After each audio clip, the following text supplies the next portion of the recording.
seventh grade girls basketball in Chicago, a park near where I live. After a deeply disappointing first half, it was 24-3. My girls were really intimidated by a group of very large girls. I was trying to remember an inspiring halftime speech. Now, this is not exactly what happened, but this is what I told them.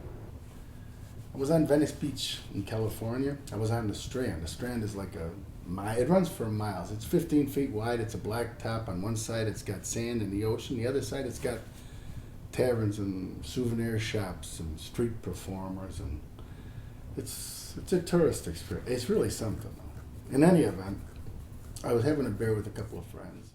This van arrives, and out of it, which gets 6 dark men. They're dressed in black robes and Swami hats, them turbans.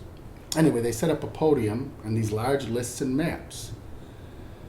Next, one gentleman carried a very large, heavy book with his arms outstretched over his head, and he put it on the podium.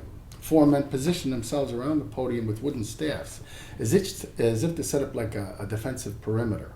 The stage was set. Anyway, next, this gentleman took the stage to speak, and it wasn't long, and he was speaking in the most anti-Christian, anti-American manner.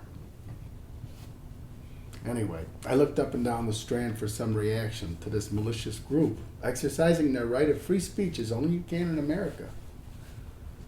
I looked past all these chubby tourists and beautiful young girls and street performers and more braless suntan grandmas on rollerblades than I care to remember. Anyway, down the way I saw this gray hat. It was like a tannish gray, like a fishing hat, little stingy brim, and it was floating high above everybody. There was a tall, raw-boned man walking towards me with this hat on. He had sandy-colored hair and a sandy-colored beard and sky-blue eyes, just like Paul Newman. He was carrying a shine box that said, "Jesus loves you." It looked like he'd been walking for days. It looked like he walked all the way from Arkansas. Maybe a carpenter or something, That was my impression. But I thought, well, maybe it's Jerusalem. Remember in school they told us that, you might run into God here on earth. I thought this might be the man himself. Anyway, now the speaker's ranting and waving his arms and foaming at the mouth like a wild dog. And as this gentleman was approaching, he took note of the speaker. As this gentleman passed in front of him, he stopped. He turned, he looked right at the speaker, walked straight up to him, put his shine box down, put one foot on it, and stared holes in it. That's when I took the picture. The picture's real, and the story is true. This is my pal Jack, but this is the gentleman in question. In any event, his mere presence was so unnerving that the speaker lost his train of thought. The centurions thought better than confront this quiet giant because somebody might wind up in the hospital. So they looked at each other, shrugged their shoulders, and packed their shit up and left, and not a word was spoken. He smiled and winked as he left. I'd like to think I was in the presence of the Almighty.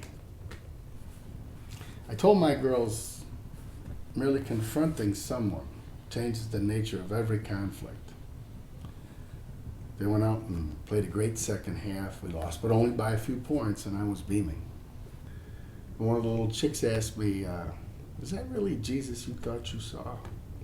And I said, "I don't know, but I'd like to think so."